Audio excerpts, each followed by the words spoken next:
There are only two genders. Haha, I bet you that'll trigger a bunch of liberals. Courtney, what the hell is this? Is this a Starbucks holiday cup?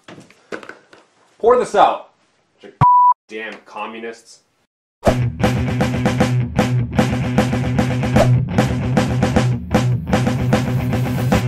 Conservatives have a lot to say about liberal snowflakes. I've got friends in Satan's faces. If you don't go with us, then you must be racist. That's our catchphrase. Where's my latte? Come on in and let's get cozy.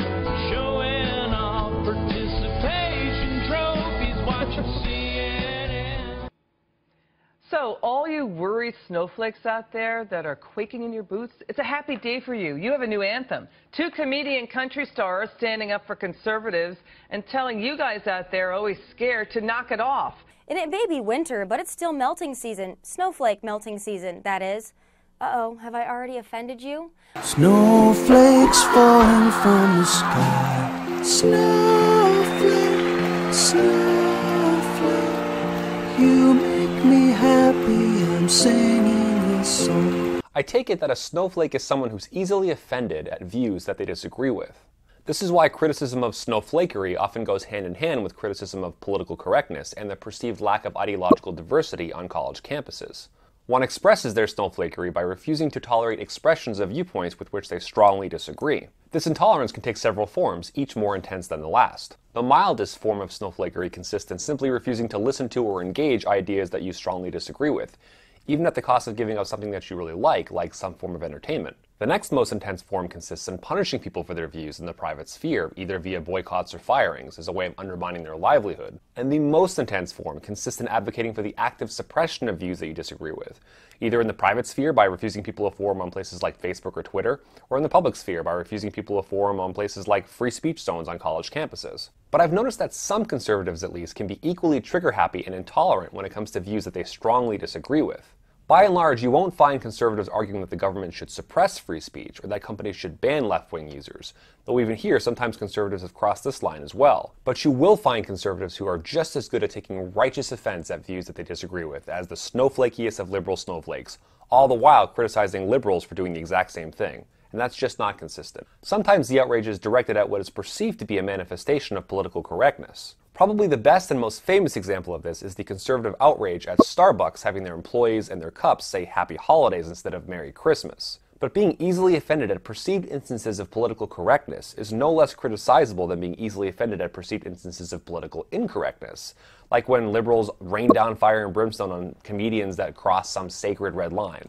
Both are being interpreted as a kind of microaggression, and pining for conservative-friendly safe spaces is no less immature than demanding liberal-friendly safe spaces. Other times, I've seen conservative outrage over what can only be described as mean words directed at conservatives. Some of the same conservatives who complain about the way political correctness has kept many comedians away from college campuses were whipped up into a fury when Michelle Wolf ripped into the Trump administration at the White House Correspondents' Dinner, even though that's exactly what she was hired to do. Let's move beyond snowflakey reactions into snowflakey responses.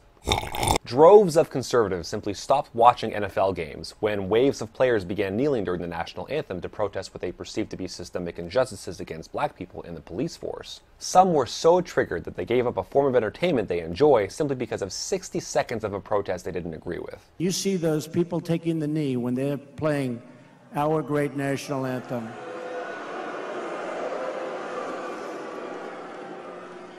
The only thing you could do better is if you see it, even if it's one player, leave the stadium. I guarantee things will stop. Things will stop. Just pick up and leave.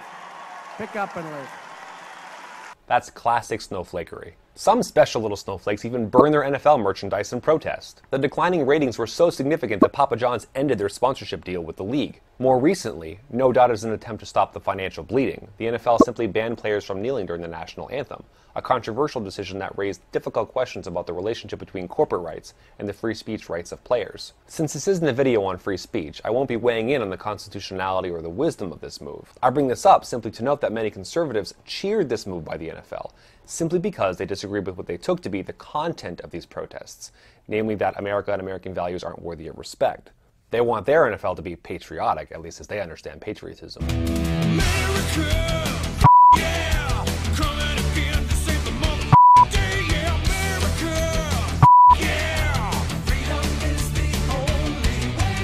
In other words, they want their flag-loving, America-cheering, safe space. But many of these same conservatives flipped their shit when James Damore was fired from Google for voicing criticisms of their left-leaning diversity policy. They saw this as corporate censorship, evidence that an unquestionable left-wing orthodoxy reigns in the corporate world. Why the asymmetrical responses?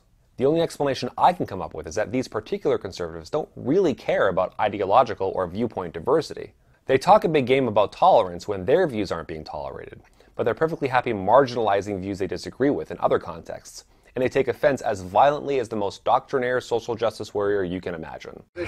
Donald J. Trump is now President of the United States. President Obama. The bottom line is this: if you can't bear when your cherished ideas are challenged and mocked, then you simply shouldn't criticize others when they take offense when their ideas are challenged and mocked. That's just hypocritical, and hypocrisy is the worst kind of inconsistency. Well, those are my thoughts for the day. Hopefully I'll be able to get one more video out before I start the next semester. In the meantime, happy holidays or Merry Christmas, whichever one offends you more. See ya!